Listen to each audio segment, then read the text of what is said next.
Per celebrare l'8° centenario della morte del poverello d'Assisi è nato il Comitato Veneziano 800 San Francesco, che in città proporrà una serie di iniziative e itinerari spirituali e culturali.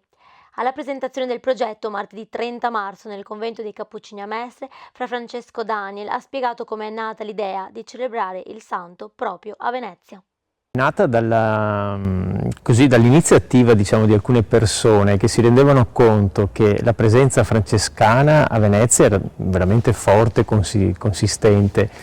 e allo stesso tempo si stupivano come mai non partivano alcune iniziative e ci hanno così in un certo senso provocato dicendo proviamo a fare qualcosa insieme, perché è necessario valorizzare questa presenza a Venezia così importante, così significativa.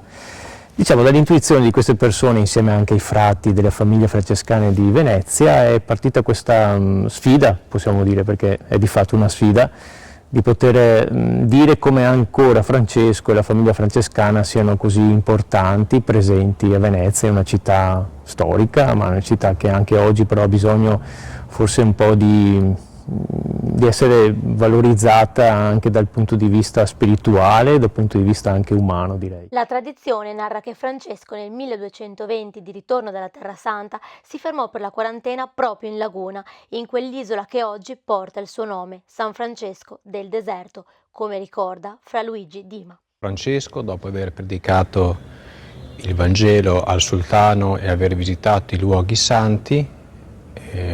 sbarca a Venezia di ritorno e rimane presso l'attuale San Francesco nel deserto per un periodo di quarantena. Da lì ha origine la presenza appunto dei francescani a Venezia, soprattutto in relazione alla missione fra gli infedeli in Oriente, tanto che arriveranno anche poi in Cina.